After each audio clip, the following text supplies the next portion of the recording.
Sorry, this shit keeps cutting out, but part two.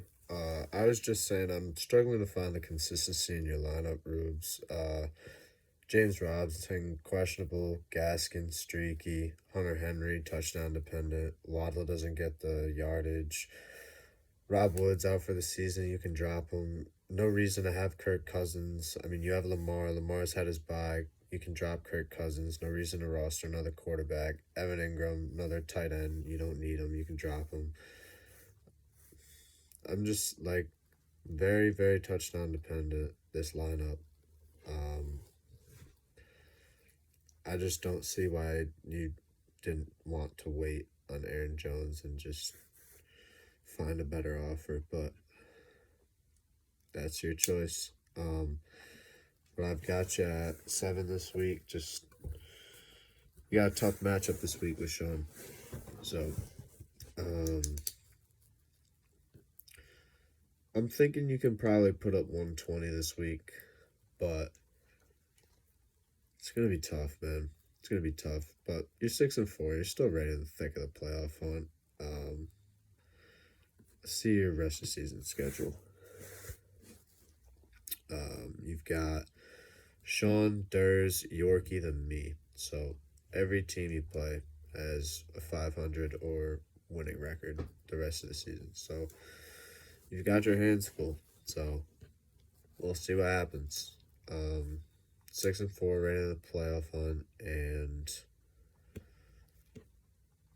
you got teams on your tail. I'll just tell you that. But Ruben at 7. Moving up to number 6, and we got our week's biggest faller. Durs, down 2 spots from last week. Unlucky, man. Unlucky last week. Only putting up 84 points. Especially with the lineup you've assembled.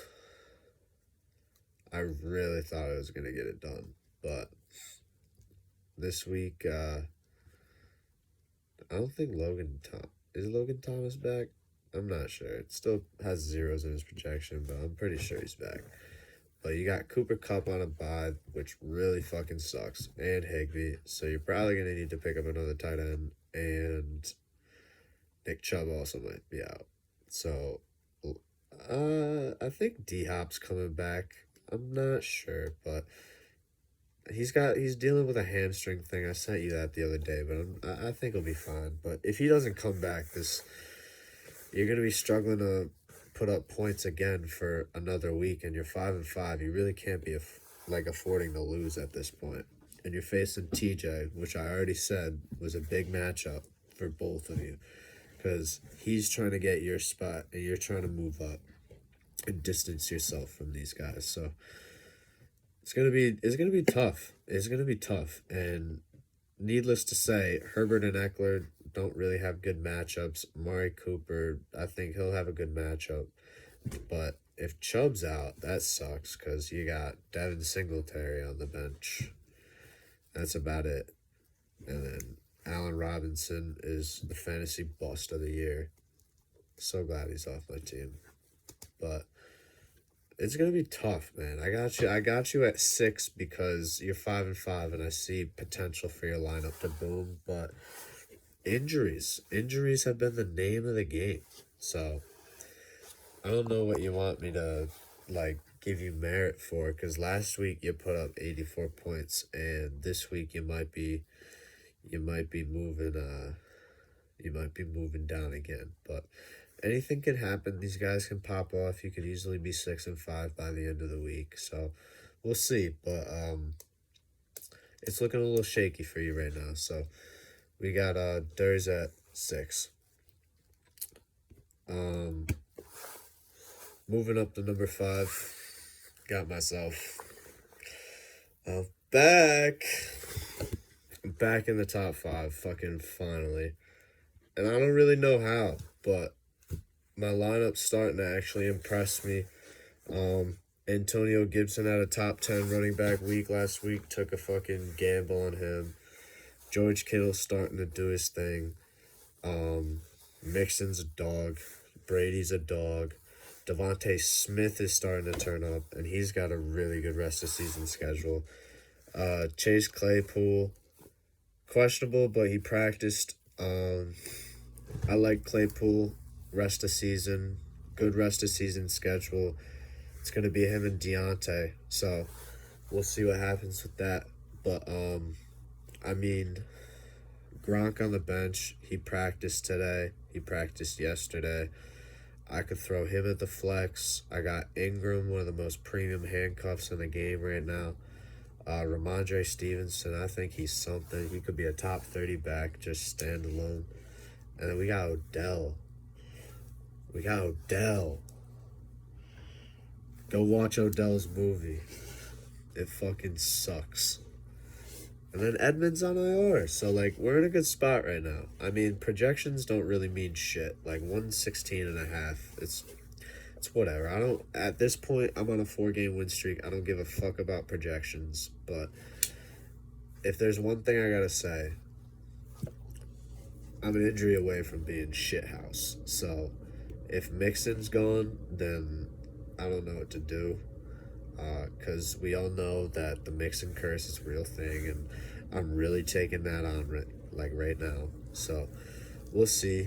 I'm interested to see like what happens rest of season with Antonio Gibson and Terry McLaurin, because they have decent schedules as well, and I feel like they could vault themselves up a little bit. And George Kittle is going to be, if there's a reason that I get like a top 5 seed, it's going to be because of George Kittle. So that's all I really got to say. I've been moving myself up slowly. Even Yorkie the other day said, I don't know how the fuck you did it, but you did it. So 4-game win streak. Face Carl this week. Carl's trotting out a good lineup, so it'll be tough. I know it'll be tough. But you look at my schedule the rest of the season: Carl, Skyler, TJ, Ruben.